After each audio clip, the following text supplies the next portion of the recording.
ದುಡ್ಡನ್ನು ಕಳ್ಕೊಂಡು ನಮ್ಮ ಗ್ರಾಮೀಣ ಪ್ರದೇಶ ಇಲ್ರಿ ಫೋನ್ ಬಂದಿಲ್ರಿ ಒಂದು ಸತ ಬಂದು ಅವರ ಜೀವನಕ್ಕೆ ಒಂದು ದೊಡ್ಡ ಗುರಿ ಮಾಡಕ್ಕೆ ಶೂನ್ಯ ಹಂಗಾಗಿಲ್ಲ ಹಣ ಸಂಗ್ರಹ ಮಾಡ್ಕೊಂಡು ಅಲ್ಲಿ ತಲುಪಿಸ್ತೇನೆ ಅಂತಂದು ಮಾತು ಕೊಟ್ಟಿದ್ರು. ಅವರು ಎಲ್ಲ ನೋಡಿ ಇಲಿಯಾಗಿ 100 ವರ್ಷ ಬಾಳಕ್ಕಿಂತ ಹುಲಿಯಾಗಿ 3 ದಿನ ಬಾಳ್ಬೇಕಂತಾರ. ಅವರು ಇದ್ದದ್ದು ಭಾಳ ಕಡಿಮೆ,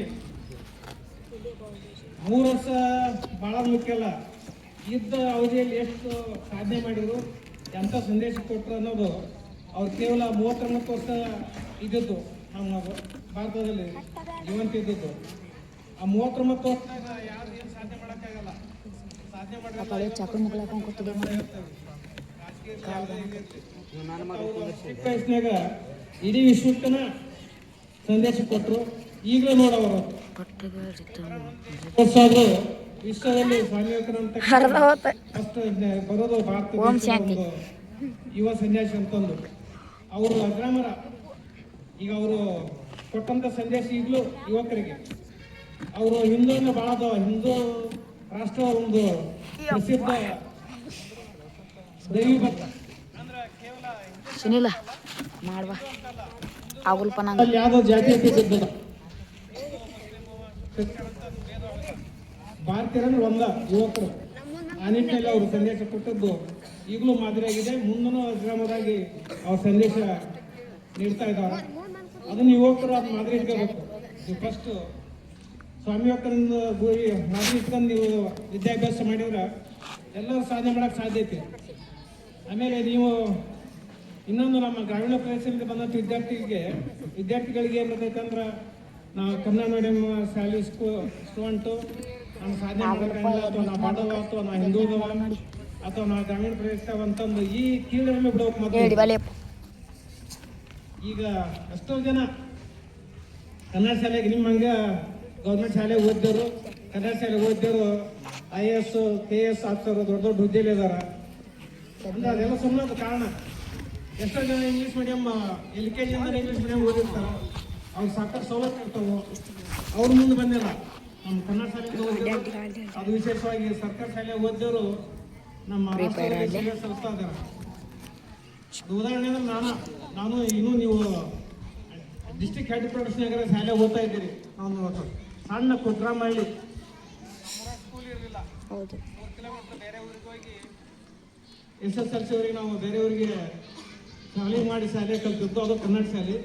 ಮುಂದೆ ಅವರು ಕನ್ನಡ ಮೀಡಿಯಂ ಶಾಲೆಗೆ ಓದಿ ಒಬ್ಬ ವಕೀಲನಾಗಿ ಡಿಸ್ಟ್ರಿಕ್ಟ್ ನ್ಯಾಯಾಧೀಶನಾಗಿ ನಿವೃತ್ತಿ ಆಗಿದೆ. ಅಂದ್ರೆ ನಾನು ನಿಮ್ಮ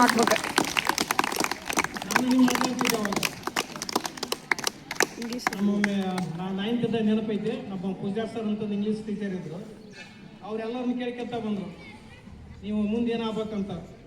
ಎಲ್ಲರೂ ಡಾಕ್ಟ್ರು, ರಾಜಕೀಯನೋ, ಮುಖ್ಯಮಂತ್ರಿನೋ, IAS ಏನೇನೋ ಹೇಳ್ಕೊಂತ ಬಂದರು.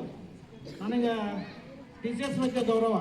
ಅಂದರೆ ಹೈಸ್ಕೂಲ್ ಮಾಸ್ತರ್ ಇದ್ದಾರೆ, ಟೀಚರ್ಸ್ಗೆ ಗೌರವ ಕೊಟ್ಟು ನಾನು ಒಬ್ಬ ಟೀಚರ್ ಆಗ್ಬೇಕನ್ನೋದು. ಆದ್ರೆ ಹೊತ್ತು ದೊಡ್ಡ ಹುದ್ದೆ ಗುರಿ ಇಡ್ಬೇಕನ್ನೋ ಉದ್ದೇಶದಿಂದ ಕಾಲೇಜ್ ಉಪನ್ಯಾಸಕ ಆಗ್ತೇನೆ ಅಂತಂದೆ. ಅವರೆಲ್ಲರೂ ಅವ್ರು ಏನು ಸುಮ್ಮನೆ ಇರ್ತಿದ್ರು. ನಾನು ಕಾಲೇಜ್ ಲೆಕ್ಚರ್ ಆಗ್ತೇನೆ ಅಂದಾಗ ನಾನು ಅಲ್ಲಿಗೆ ನಿಲ್ಲಿಸಿ ಒಂದು ಉದಾಹರಣೆ ಕೊಟ್ಟು, ನಾವು ಗುರಿ ಯಾವತ್ತು ದೊಡ್ಡ ಗುರಿ ಇಡಬೇಕು. ಒಳ್ಳೆ ಗುರಿ ಇಟ್ಕೊಂಡು ಈಗಲಿಂದ ನಾವು ವಿದ್ಯಾರ್ಥಿ ಜೀವನ ಸಾಧನೆ ಮಾಡಿದ್ರೆ ಸ್ವಲ್ಪಕ್ಕೆ ಸಾಧ್ಯ ಪ್ರಯತ್ನ ಮಾಡಿದ್ರು ಅಂತ ಹೇಳಿದ್ರು.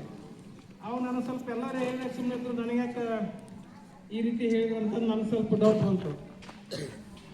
ಅಂದ್ರೆ ನಿಮ್ಮೆಲ್ಲ ಟೀಚರ್ಸ್ಗೆ ನಿಮ್ಮ ಮಕ್ಕಳದ್ದು ಪ್ರತಿಭೆ ಗೊತ್ತಿರೋದಕ್ಕೆ ಅವರು ನನ್ನಲ್ಲಿ ಏನು ಕಂಡಿದ್ರು ಅದು ಆಗಿನ ಟೈಮ್ ನನಗೆ ಗೊತ್ತಾಗಲಿಲ್ಲ. ಬಟ್ ನಾನು ನ್ಯಾಯಾಧೀಶ ಆದಾಗ ಅದು ಜ್ಞಾಪಕ ಬಂತು. ನಮ್ಮ ಗುರುಗಳು ಹೈಸ್ಕೂಲ್ನಾಗಿದ್ದಾಗ ಈ ರೀತಿ ಹೇಳಿ ದೊಡ್ಡ ಗುರಿ ಇಡ್ಬೇಕಂದಿದ್ರು.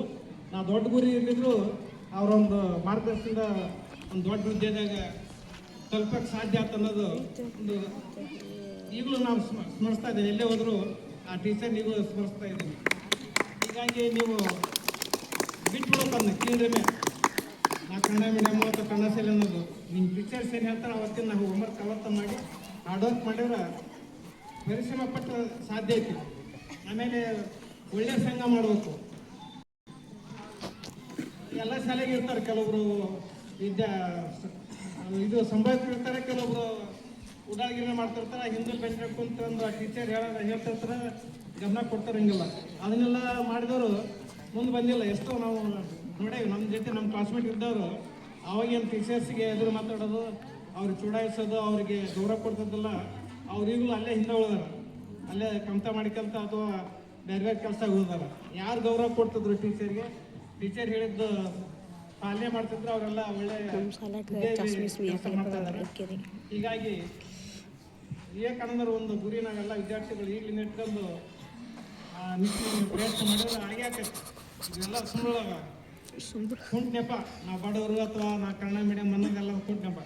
ಯಾರು ನೀವು ಹಾರ್ಡ್ ವರ್ಕ್ ಮಾಡ್ತೀರಿ, ಟೀಚರ್ ಹೇಗೆ ಮಾಡ್ತೀರಿ, ನೀವೆಲ್ಲರೂ ಮುಂದೆ ಬರೋಕ್ಕೆ ಸಾಧ್ಯ ಐತಿ. ಇನ್ನು ನಮ್ಮ ಮಕ್ಕಳು ವಿದ್ಯಾರ್ಥಿ ಬಗ್ಗೆ ಭಾಳ ಚೆನ್ನಾಗಿ ಮಾರ್ಮಿಕವಾಗಿ ಮಾತಾಡ್ತಾ ಇದ್ದಾರೆ. ನಿಮ್ಗೆ ಅಲ್ಲಿ ವಿಡಿಯೋ ಆಗಿದೆ. ಹೆಚ್ಚಿಗೆ ಮಾತನಾಡಿದ ಎಲ್ಲ ವೇದಿಕೆ ಮಿದ್ದರಿಗೆ ಅವಕಾಶ ಕೊಟ್ಟು ನಾನು ಮಾತನಾಡ್ತೀನಿ. ಮಾಡ್ಬೇಕು.